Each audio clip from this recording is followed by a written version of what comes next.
Hi, my name is Andrea Lingle, and this is Writing Practice. This is part of a series that we're doing right now that is in conjunction with the Incarnational Study Series Encircled by Love through the Missional Wisdom Foundation. If you want more information about that, it's at missionalwisdom.com. You can look under the Formation tab and find the Incarnational Study Series, and there's all kinds of resources there that go along with these writing prompts. Today, we are talking a little bit about, we're going to continue talking about the motion of writing.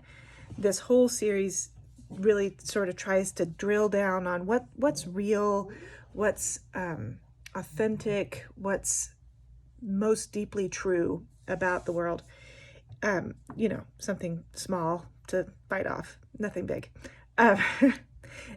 Spoiler, we don't actually answer the question. We just splash around in it a bit. But one of the things that I'm taking us through as a part of this series is just the motion of writing. We're breaking this down into the actual paper in pen and hand, or voice and dictation, or the way that you're communicating, the motion that's involved in the way you're communicating. So the thing that's really hard about that is that we have to kind of have a level of trust that when we come and sit down and practice, that something's going to happen. And that's what I want to talk about today. The process of practice and what the point of repeatedly sitting down day after day to write, what's the point of it? Well, the point of it is learning to trust yourself. You're learning to trust that when you sit down to write, you let writing do the writing, as Natalie Goldberg says. I was listening to a wonderful little podcast with Natalie over the weekend, and she said something really interesting that I wanted to share with y'all.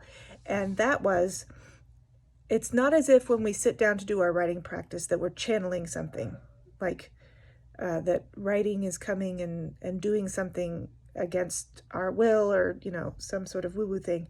You're literally training yourself to get out of your way.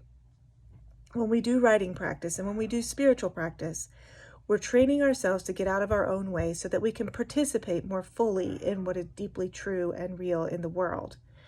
Now, that was pretty easy to say, right? But does it hold water? Is it true? Why would that be something that one could say without blushing? And the truth is, just because it's what you experience when you repeatedly do something and you sit down to practice, and when you are met there on the page, maybe not by transcendentally beautiful words, maybe the metaphors aren't stunning, maybe nothing that comes out on the page is all that amazing, but what you encounter in the writing is so powerful because you're encountering your own mind, which is another thing that Natalie loves to say. You're encountering your mind. It's like you're getting in there and you're sorting through what needs to go and what needs to stay. You're organizing a bit. You're looking at what really is there, which is great. So today for writing practice, I want you to, this is going to be sort of an odd one, okay? But I want you to take your pen and your paper, and I want you to start making loops, like little circles on your page. And instead of giving you a prompt, I want you to write loops until you feel a word sort of rise up inside. You're going to catch what rises. And when you feel that word and you grab the word, then I want you to write it down. And if there's another word that you catch, I want you to write that one down too. But if not, continue the loops. And make sure that you go for the whole timer, 3 to 5 minutes, or if you get brave, 7 minutes. And just keep looping, and I bet you there'll be a word that'll come to your mind, even if it's like salad dressing, or I need to go shopping, or why can't I ever find all the pairs to the socks. Whatever the words come, I would imagine you won't sit there and make loops for 3 to 5 to 7 minutes. that eventually the practice will tamp down this monkey brain and allow you to write. And that's what we're trying to do. That's what the motion is for. It's to help you get out of the way. Thank you.